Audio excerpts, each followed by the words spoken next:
अस्सलाम वालेकुम students, welcome back again. मैं हूं मोहम्मद वकास, आपका केमिस्ट्री टीचर। और आज हम बात करेंगे कोऑर्डिनेशन कंपाउंड्स में इंपॉर्टेंट थ्योरी जो कि है CFT, क्रिस्टल फील्ड थ्योरी। इसे प्रीवियस लेक्चर्स में इसी जो चैप्टर है उसके लेक्चर्स में हमने थ्योरी ऑफ कोऑर्डिनेशन कंपाउंड से शुरू करके देन सिज्विक थ्योरी, देन हमने VBT में हमने हाइब्रिडाइजेशन को भी एक्सप्लेन किया। और जो हमने लास्ट लेक्चर देखा उसमें MOT यानी हम लिगेंड फील्ड थ्योरी को सबसे पहले हम देखेंगे CFT को डेवलप किसने किया, कैसे ये थ्योरी VBT और जो MOT है उससे डिफरेंट है। एंड देन हम देखेंगे इस थ्योरी के मुताबिक हम किस तरह से कोऑर्डिनेशन कंपाउंड्स को एक्सप्लेन कर सकते हैं। तो आइए इसको देखते हैं। आज का ये जो लेक्चर होगा इसमें सिर्फ हम कोऑर्डिनेशन नंबर 6 तक महदूद रहेंगे। कोऑर्डिनेशन नंबर 4 वाला जो कॉन्सेप्ट होगा वो मैं नेक्स्ट लेक्चर में अपलोड करूंगा। तो वीडियो को लाइक आपने ज़रूर करना है और दोस्तों के साथ आपने ज़रूर इसको शेयर करना है। तो आइए इसको बाकायदा हम शुरू कर लेते हैं। देखिए, जो हमारे पास CFT है यानी क्रिस्टल फील्ड थ्योरी, ये डेवलप की थी। हमारे पास दो साइंटिस्ट हैं। सबसे पहले हमारे पास है JH वैन विलिक और दूसरे हमारे पास हैं हैंस बैथी। तो इन्होंने 1930 में ये थ्योरी डेवलप की। अब इस थ्योरी के मुताबिक हम क्या कहते हैं, देखें, इससे ये बताने से पहले मैं आपको ये बताना चाहूँगा कि VBT किस तरह से कोऑर्डिनेशन कंपाउंड को एक्सप्लेन करती है। VBT कहती है कि जो लिगेंड है, यानी अगर हम VBT की बात कर लें वैलेंस बॉन्ड थ्योरी के मुताबिक, लिगेंड का और सेंट्रल मेटल एटम या आयन का जो बॉन्ड होता है वो प्योरली कोवलेंट होता है। यानी VBT के मुताबिक ligand to central metal atom जो बॉन्ड है, बॉन्ड इज कोवलेंट। ये तो हमने VBT में कहा था, जिसमें हमने हाइब्रिडाइजेशन को भी आगे एक्सप्लेन किया। अगर हम बात करें MOT की, MOT मॉलिक्यूलर ऑर्बिटल थ्योरी, तो उसमें जो ligand to central metal bond होता है, यानी central metal atom bond, metal atom bond, ये होता है आयोनिक या पार्शियली कोवलेंट। मतलब कहने का ये है आयोनिक भी हो सकता है या कोवलेंट भी हो सकता है, वो डिपेंड करता है इलेक्ट्रोनेगेटिविटी के डिफरेंस पे। ये मैंने आपको बताया था। तो ये आयोनिक या कोवलेंट होता है, यानी हम ये कह सकते हैं पार्शियली कोवलेंट होता है अकॉर्डिंग टू MOT, जिसको हम लिगेंड फील्ड थ्योरी भी कहते हैं, जो प्रीवियस लेक्चर में मैंने एक्सप्लेन भी कर दी थी। इसके बाद अब हम आ रहे हैं CFT पे, क्रिस्टल फील्ड थ्योरी। इसके मुताबिक जो लिगेंड है और जो सेंट्रल मेटल एटम है, इनके दरमियान सिर्फ इलेक्ट्रोस्टैटिक फोर्स ऑफ अट्रैक्शन होती है। मैं फिर से रिपीट कर रहा हूं, पहली दोनों थ्योरीज में हम ये कहते हैं कि लिगेंड जो है वो सेंट्रल मेटल एटम को इलेक्ट्रॉन डोनेट करता है। तो यहां पे हम कहते हैं कि CFT में सेंट्रल मेटल एटम और जो लिगेंड्स होते हैं उनके दरमियान सिर्फ एक electrostatic force of attraction build होती है और उसके साथ रिपल्शन भी होती है और उससे एक फील्ड बन जाती है around the central metal atom. वो फील्ड को हम इलेक्ट्रोस्टैटिक फील्ड कहते हैं। तो इसीलिए इसको क्रिस्टल फील्ड थ्योरी कहते हैं। तो हम ये कह सकते हैं जो हमारे पास लिगेंड होता है, ligand to central metal atom, central metal atom, जो बॉन्ड होता है, bond is perfectly ionic, perfectly ionic. और आयोनिक बॉन्ड की डेफिनेशन ये है, आयोनिक बॉन्ड एक इलेक्ट्रोस्टैटिक फोर्स ऑफ अट्रैक्शन होती है। तो यहां पे भी बिल्कुल ऐसे ही है, लिगेंड्स की और जो सेंट्रल मेटल एटम होता है उनके दरमियान एक इलेक्ट्रोस्टैटिक फोर्स डेवलप हो जाती है फील्ड की सूरत में, एक पॉइंट चार्ज की सूरत में। तो इसलिए हम इसको बोलते हैं CFT। तो ये बातें आपने याद रखनी रिगार्ड्स टू दिस CFT। तो देखें, CFT का बाकी दोनों थ्योरी से यही डिफरेंस है मेन। अब आगे बढ़ते हैं। देखें, इस थ्योरी में हम मेन प्रॉपर्टीज एक्सप्लेन कर पाते हैं कोऑर्डिनेशन कंपाउंड्स की। लाइक वो प्रॉपर्टीज कौन कौन सी होती हैं? वो प्रॉपर्टीज होती हैं मैग्नेटिक बिहेवियर, सबसे इंपॉर्टेंट चीज़। लो स्पिन और हाई स्पिन की जब हम बात करते हैं, मैग्नेटिक बिहेवियर, तो मैग्नेटिक बिहेवियर्स को हम एक्सप्लेन कर पाते हैं on the basis of CFT। इसके बाद कलर्स ऑफ कॉम्प्लेक्स कंपाउंड्स, यानी उनके कलर्स को हम इजीली एक्सप्लेन कर पाते हैं। And the last but not least is magnetic properties के साथ साथ कलर्स, और सबसे इंपॉर्टेंट चीज स्पेक्ट्रा, यानी ये स्पेक्ट्रम का प्लूरल है, स्पेक्ट्रा, यानी जो हमारे पास कोऑर्डिनेशन कंपाउंड्स हैं उनकी केमिस्ट्री को ठीक से समझने के लिए हमें उनके स्पेक्ट्रम की जरूरत होती है। तो वो भी इस थ्योरी में हम इजीली एक्सप्लेन कर पाते हैं। तो आई होप स्टूडेंट जो इंट्रोडक्टरी चीज़ें थी आपको रिगार्ड्स टू दैट CFT वो बिल्कुल क्लियरली समझ आई होंगी। तो आगे हम मूव करेंगे। देखें जो अगला हिस्सा है थ्योरी का वो यहाँ से हम शुरू करेंगे कि किस तरह से बॉन्डिंग होती है, यानी किस तरह से अट्रैक्शन बिल्डअप होती है लिगेंड्स और सेंट्रल मेटल एटम के दरमियान। तो इससे पहले मैं आपको ये बताना चाहूँगा, आज के इस लेक्चर में मैंने शुरू में बताया आपको सिर्फ कोऑर्डिनेशन नंबर 6 तक महदूद रहना है। So we are just talking about coordination number 6 compounds, coordination number 6। और आपको पता है कोऑर्डिनेशन नंबर 6 में जो ज्योमेट्री होती है वो होती है octahedral. So it clearly means that कि आज का जो हमारा लेक्चर होगा वो ऑक्टाहेड्रल कॉम्प्लेक्सेस तक ही महदूद होगा। तो देखते हैं, देखिए जो हमारे पास d ऑर्बिटल है सेंट्रल मेटल एटम का, ये बड़ी इंपॉर्टेंट बात मैं बताने लगा हूं। d ऑर्बिटल वो उसकी डी सबशेल आप उसको बोल लें। डी सबशेल जो होता है ना उसकी 5 डी जनरेट हालतें होती हैं जिनको हम ऑर्बिटल्स कहते हैं, dxy, dyz, dzx, dx square minus Y square और dz स्क्वायर। मैं लिख देता हूं, देखिए हमारे पास 1 2 3 4 और ये 5, तो इनके नाम होते हैं dxy, dyz, dzx, dx square minus Y square और dz स्क्वायर। सो ये अब ये ना इनकी एनर्जी पांचों की सेम आ रही है।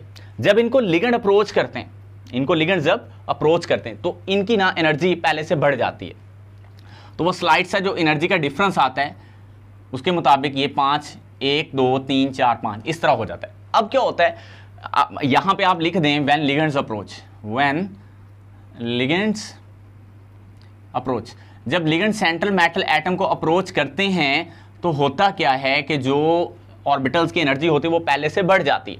अब स्प्लिटिंग होगी, अब होगी स्प्लिटिंग, असल मरहला अब शुरू। और मैंने आपको बताया था जो ऑक्टाहेड्रल कॉम्प्लेक्सेस होते हैं ना उसके जो उसके अंदर बॉन्डिंग्स होती हैं वो बिल्कुल एक्सेस के ऊपर आके होती हैं लिगेंड्स की। मैं दोबारा से बना के आपको दिखा देता हूँ, मैंने लास्ट टाइम भी आपको बताया था जो हमारे पास MOT थी उसमें। तो ये सेंट्रल मेटल एटम है, यहाँ पे लिगेंड है, यहाँ पे लिगेंड है और यहाँ इसी तरह ये एंड देन ये।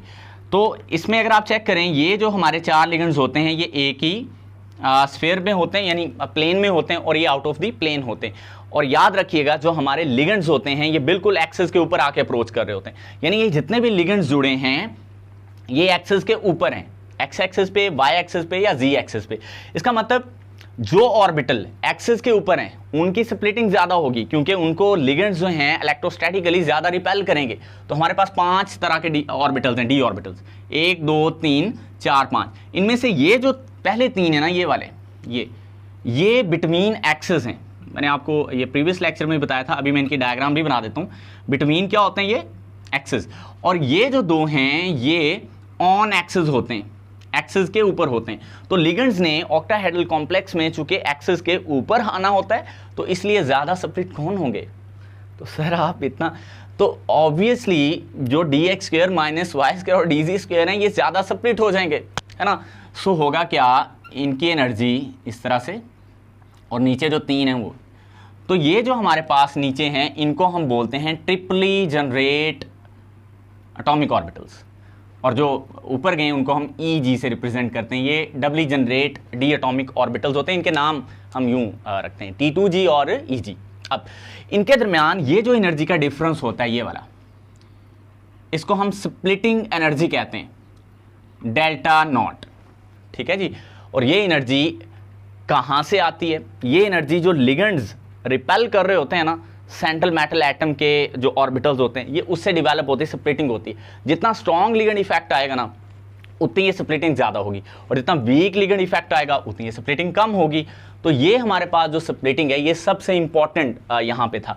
तो यहाँ ये वाला हुआ हमारा dxy, dyz, dzx, ये मैं दोबारा लिख देता हूँ, dxy लिखा ये मैंने, और ये है dx square minus Y square और ये है dz स्क्वायर। अच्छा, अब यहाँ पे मैं ऑर्बिटल्स को थोड़ा सा एक्सप्लेन कर देता हूँ कि कैसे ये एक्सिस के दरमियान या एक्सिस के ऊपर होते हैं। तो थोड़ा सा इसको भी देख लेते हैं। देखें तो देखें जी, हम एक्सिस पहले ड्रॉ कर लेते हैं। So we have 3 axis, x axis, y axis and z axis. So यहाँ मैं अगर इसको लिखूँ x, ये y, ये z, तो ये y का y प्राइम होगा, ये x का x प्राइम और ये z का z प्राइम। अगर यहाँ पे मैं बनाना चाहूँ dxy, तो स्टूडेंट्स आपने करना क्या है, आपने ना x और y के दरमियान लोब्स बनाने। देखो ये x है, ये y है, इनके दरमियान ये देखें ये लोब्स बन गए सॉसेज टाइप, और इनके ही जो नेगेटिव साइड्स हैं यानी प्राइम साइड्स, उनके दरमियान में भी आपने यही बनाना है। तो ये हमारे पास ना dxy, ये x और y के दरमियान एग्जिस्ट कर रहा है। अगले भी जो नेक्स्ट हैं वो भी आप बनाना सीख लें। देखें अगर मैं लिखूँ यहाँ पे dyz, तो ये हमारा एक्सेस है x, y और ये z। तो देखें y और z के दरमियान बनना है, ये y और ये z इनके दरमियान यहाँ पे, नीचे भी ऐसे ही बनेगा। ठीक हो गया, नीचे देखा ना ये y प्राइम है तो ये z प्राइम है और ये x प्राइम, तो ये यहाँ पे बनेगा दूसरे लोब्स। तो ये इसी तरह हम बना सकते हैं किनको, देखिए ये हमारे पास x, y और z। तो इसमें अगर हम यहाँ पे बनाना चाहें dzx है ना, तो हम ये z और x के दरमियान बनाएंगे। ये इधर ऐसे प्राइम लिख लें, ये x प्राइम, ये z प्राइम। तो देखें z और x के दरमियान बनाना है, ये z है और इधर x है। तो आप इधर से ले लें, देखें z और x, तो एक इधर बनेगा लोब और इधर भी ये z और x, तो ये भी एक्सिस के दरमियान है। तो ये वाले जो हैं ये एक्सिस के इन बिटवीन होते हैं, तो इसलिए इन पर रिपल्शन का मैं ऑक्टाहेड्रल्स में, I am just talking about octahedral complexes only. So अगर हम बात करें ये वाले dx square minus Y square और dz स्क्वायर, मैं ऊपर बना देता हूँ। देखें यहाँ पे अगर इनकी हम शेप्स की बात करें तो ये एक्सिस के बिल्कुल ऊपर लाई करते हैं। यानी अगर मैं यहाँ पे लिखूँ x y z, तो मैं यहाँ पे अगर dx square minus Y square बनाऊँ ना, तो ये x एक्सिस और y एक्सिस के ऊपर लाई करेंगे, है ना। और ये जो z है, ये z के ऊपर लाई करता है, ये कॉर्नर टाइप होता है। सो ये दो ज़्यादा स्प्लिट इसलिए हो रहे हैं क्योंकि लिगेंड्स भी एक्सिस के ऊपर अप्रोच करें, और यही वो दो ऑर्बिटल्स हैं डी सबशेल के जो बिल्कुल एक्सिस के ऊपर होते हैं, तो लिहाजा इनकी स्प्लिटिंग ज़्यादा होगी। अब हम देखते हैं ये जो स्प्लिटिंग है, इसमें ये जो एनर्जी है ये चूँकि कम होती है, इसको हम लेते हैं 2/5 डेल्टा नॉट। इस एनर्जी को हम कितना लेते हैं, 2/5 डेल्टा नॉट, और इस एनर्जी को हम लेते हैं 3/5 डेल्टा नॉट। इसका मतलब ये हुआ कि ये वाली जो एनर्जी है, आप चेक भी कर लें, 3/5 को जो आप डिवाइड करोगे इनका आंसर ज़्यादा आएगा as compared to this one. So ये हमारे पास है इन दो की एनर्जी। एक चीज़ और यहाँ पे इंपॉर्टेंट है, ये चूँकि 3 है, ट्रिपली जनरेट ऑर्बिटल्स हैं, तो अगर मैं ये कहूँ ये गलत नहीं होगा, यानी 3 × 2/5 delta naught is equal to 2 × 3/5 delta naught. अब ज़रा इसको समझिएगा, ये बड़ी इंपॉर्टेंट चीज़ है। देखें कहने का मतलब ये है कि जितना ये एनर्जी में डिक्रीज आ रहा है ना, ये वाला, this is decrease in energy basically. So जितना डिक्रीज इन एनर्जी आएगा ट्रिपली रीजनरेट एटॉमिक ऑर्बिटल्स का, उतना ही इंक्रीज होगा डबली रीजनरेट एटॉमिक ऑर्बिटल्स का। यानी इनकी जो डिक्रीज हुई है एनर्जी 3 ऑर्बिटल्स की है, और जो 2 की इंक्रीज हुई है आपस में बराबर है। कैसे, देखो ये 3 है, 3 को 2 से मल्टीप्लाई करो 6 आएगा, 6/5। तो यहाँ पे भी 2 को 3 से मल्टीप्लाई करोगे तो 6 ही आएगा ना। तो इसका मतलब दोनों में जो डिक्रीज इन एनर्जी है और इंक्रीज इन एनर्जी है ये इक्वल है। जितनी एनर्जी डिक्रीज हो रही है उतनी ही इंक्रीज हो रही है इन डबली रीजनरेट एटॉमिक ऑर्बिटल्स की। आई होप कि ये बात आपको क्लियरली समझ आई होगी। अब हम थोड़ा सा आगे बढ़ते हैं जी। तो स्टूडेंट्स इसी टॉपिक में CFT में अब हम एग्जांपल्स की तरफ मूव करते हैं। तो सबसे पहले मैं एग्जांपल लूंगा CONH3 और यहाँ पे जो इसके ऊपर चार्ज है वो +3 ले लें आप। अब ये हम कॉम्प्लेक्स की यहाँ पे एग्जांपल ले रहे हैं। अब यहाँ पे ज़रा तवज्जो से देखना है आपने। देखें हम बात करें सेंट्रल मेटल एटम कोबाल्ट की, और उसके ऊपर जो लिगेंड्स आ रहे हैं वो अमोनिया। मैंने आपको थोड़ा सा लिगेंड्स के जो स्ट्रेंथ है उसके हवाले से बताया था कि सबसे ज़्यादा स्ट्रॉन्ग कार्बोनाइल, देन उसके बाद आप अमोनिया ले लें, ठीक हो गया। वैसे सियानो भी यहाँ पे चलें वो तरतीब से, then NH3, then fluoro, then chloro, then bromo, iodo and so on. तो सबसे ज़्यादा स्ट्रॉन्ग जो लिगेंड है वो CO यानी कार्बन मोनोऑक्साइड कार्बोनाइल जिसको कहते हैं, सियानो लिगेंड है। अमोनिया भी स्ट्रॉन्ग लिगेंड में आता है, तो इसका मतलब ये स्ट्रॉन्ग लिगेंड है। अब स्ट्रॉन्ग लिगेंड क्या करता है, ये जो एनर्जी का गैप है ना ये वाला, इसको बढ़ा देता है, स्प्लिटिंग बढ़ जाती है। तो होगा कैसे, मैं आपको बता, देखें आप ये 5 पहले बनाएंगे, 1 2 3 4 5, पहले एनर्जी का डिफरेंस आएगा वो जब लिगेंड्स अप्रोच करेंगे, 1 2 3 4 5। तो इसके बाद एनर्जी की स्प्लिटिंग होगी 1 2 और नीचे 1 2 3। तो आप चेक कर लें यहाँ पे जो मैं एनर्जी का गैप बना रहा हूँ ये वाला, ये ज़्यादा है। तो जब ये ज़्यादा एनर्जी का गैप है, अब आप इलेक्ट्रॉनिक कन्फिग्रेशन भी लिख लें। देखें कोबाल्ट की अगर हम बात करें, हमारे पास आप नंबरिंग कर सकते हैं, scandium, titanium, vanadium, chromium, manganese, iron, cobalt. तो 27 है, पहले भी हम जिक्र कर चुके हैं। तो 27 इसका एटॉमिक नंबर है, तो इसका मतलब 27 इलेक्ट्रॉन होंगे। आर्गन 18 इलेक्ट्रॉन, इसके बाद 4s2 20 इलेक्ट्रॉन, 3d हमारे पास d में कितने इलेक्ट्रॉन होंगे, 27 हो जाएंगे। तो ऑब्वियसली यहाँ पे 7 होंगे। तो चूंकि ये अपनी +3 ऑक्सीडेशन स्टेट में, जमा 3 में, तो ये यहाँ से 2 निकलेंगे इलेक्ट्रॉन, 1 इलेक्ट्रॉन यहाँ से, तो 6 इलेक्ट्रॉन डी में इस वक्त मौजूद हैं। तो आप यहाँ पे 6 लिखो, 1 2 3 4 5 एंड 6। तो यहाँ पे भी 6 ही लिखेंगे, 1 2 3 4 5 एंड 6। तो यहाँ पे होगा क्या, होगा ये कि 6 के 6 T2G में जाएंगे, है ना, और EG में कोई भी इलेक्ट्रॉन नहीं होगा। अब क्यों नहीं होगा, उसकी वजह यह है एनर्जी का गैप बहुत ज़्यादा है, उससे जो स्प्लिटिंग है ज़्यादा हुई है, तो ये इलेक्ट्रॉन यहाँ से यहाँ जंप नहीं करेंगे। एक चीज़ मैं और आपको बड़ी इंटरेस्टिंग और इंपॉर्टेंट है, ये जो हमारे पास है ना, ये जो नीचे वाले T2G, इनको हम कहते हैं नॉन बॉन्डिंग ऑर्बिटल्स। ये याद रखना है आपने, क्यों कहते हैं ये मैं इसकी सारी रीज़न आपको बताऊंगा। और इनको हम कहते हैं एंटी बॉन्डिंग।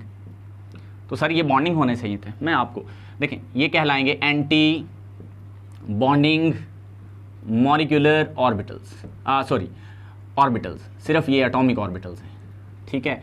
सो ये अब इनको नॉन बॉन्डिंग क्यों कहते हैं, उसकी वजह सुन लें। इनको नॉन बॉन्डिंग इसलिए कहते हैं क्योंकि ये बॉन्डिंग में हिस्सा नहीं लेते, क्योंकि ये तो ऑलरेडी पेयर डी में है ना। तो जो लिगेंड्स की अट्रैक्शन हो रही है सेंट्रल मेटल एटम के साथ, तो इन इलेक्ट्रॉन्स की वजह से नहीं, वो तो लिगेंड्स के इलेक्ट्रॉन की वजह से। तो इसलिए हम इनको क्या मानते हैं, नॉन बॉन्डिंग। और यहाँ पे क्या होता है, चूंकि ये ज़्यादा एनर्जी पे हैं, तो जब लिगेंड्स आ रहे होते हैं सेंट्रल मेटल एटम को अप्रोच कर रहे होते हैं, तो अगर यहाँ पे इलेक्ट्रॉन होंगे तो वो आने वाले लिगेंड को फर्दर रिपेल करेंगे, उसको वेलकम नहीं करेंगे। डेफिनेटली अगर ज़्यादा एनर्जी पे इलेक्ट्रॉन पहले से बढ़े और लिगेंड्स ने भी वहाँ पे आना है, हायर एनर्जी से आ रहे हैं वो, तो वहाँ पे पहले से अगर मौजूद इलेक्ट्रॉन्स होंगे वो आने वाले लिगेंड्स को रिपेल करेंगे, तो इस तरह से अनस्टेबिलिटी आएगी। That's why we call them anti bonding orbitals. I hope students you understand about this one. So अब ये जो हमने बनाया, इसमें एनर्जी का गैप ज़्यादा है, सारे इलेक्ट्रॉन पेयर्ड रहे लोअर एनर्जी में, तो इसको हम बोलेंगे ये लो स्पिन है, that is called low spin. तो CONH3 हमारे पास क्या हुआ, लो स्पिन हुआ। तो लो स्पिन का मतलब ये होता है, मैंने आपको रिसेंटली भी बताया था, हाँ जी शाबाश बताएं जल्दी से, यस डायामैग्नेटिक होता है। तो इसका मतलब क्या होता है, डायामैग्नेटिक। तो इसका मतलब ये स्लाइटली मैग्नेटिक फील्ड से रिपेल होगा, CONH3 6। I hope you understand. Alright, अब आगे बढ़ते हैं। अगर यही पिक्चर डायग्राम हम बनाएं मैं यहाँ पे चेंज करके आपको बनाना सिखा देता हूँ, ताकि आपका टाइम भी बच जाए लेक्चर का और आपको समझ भी आ जाए। लाइक मैं यहाँ पे COF6 और यहाँ पे ये कोऑर्डिनेशन कंपाउंड में -3 ऑक्सीडेशन, तो यहाँ पे भी सेम कोबाल्ट का 27 एटॉमिक नंबर है, +3 ऑक्सीडेशन स्टेट है कोबाल्ट की। अगेन इलेक्ट्रॉन की सेम यही तरतीब होगी। तो मैं इलेक्ट्रॉन ऐसे लिख देता हूँ, देखिए यहाँ पे 2 1 1 1 और ये 1, तो यहाँ पे 2 होंगे, यहाँ पे 1 1 1 और ये 1। अब होगा क्या, ये चूंकि एनर्जी का गैप कम है as compared to this one, because the fluoride ion is very weak ligand as compared to that of ammonia ligand. तो होगा क्या, ये स्प्लिटिंग कम होगी, ये वाली स्प्लिटिंग इस दफा कम होगी। तो ये जो इलेक्ट्रॉन्स हैं ये हायर एनर्जी में भी जंप कर सकते हैं, this can jump in higher energy EG as well. So एक इलेक्ट्रॉन यहाँ चला जाएगा, 5 हो गए, और 1 इलेक्ट्रॉन नीचे पेयर्ड होगा। तो यहाँ पे आप चेक कर सकते हो मैक्सिमम नंबर ऑफ इलेक्ट्रॉन्स जो हैं वो अनपेयर्ड हैं। दैट्स वाई हम क्या बोलेंगे इसको, हाई स्पिन बोलेंगे। Yes, very well done students, high spin बोला हमने इसको। हाई स्पिन बोला इसलिए बोला क्योंकि हमारे पास अनपेयर्ड इलेक्ट्रॉन यहाँ पे ज़्यादा पड़े हैं। तो हाई स्पिन होगा तो डेफिनेटली ये क्या होगा, पैरामैग्नेटिक होगा। तो स्टूडेंट्स आई होप ये लेक्चर आपको बहुत अच्छे से समझ आया होगा। सॉरी फॉर लेट, मैं इसको रिकॉर्ड कर रहा हूँ और अपलोड भी ये थोड़ा लेट होगा, उसकी वजह मेरी थोड़ी मसरूफियत थी। आपको बताता चलूँ, मैं सिर्फ यूट्यूब पे नहीं लेक्चर रिकॉर्ड करता, बल्कि मैं एक प्रोफेशनल जो है ना वो टीचर के तौर पे पढ़ा भी रहा हूँ एक जो है ग्रुप ऑफ कॉलेज में। तो इसलिए मेरे पास जब टाइम होता है तो मैं आपके लिए लाजमी ये कोशिश करता हूँ कि मैं लेक्चर अपलोड करूँ। तो आई होप आपको ये लेक्चर समझ आ गया होगा। अपने दोस्तों के साथ शेयर करें, चैनल को सब्सक्राइब करें। अल्लाह हाफिज़।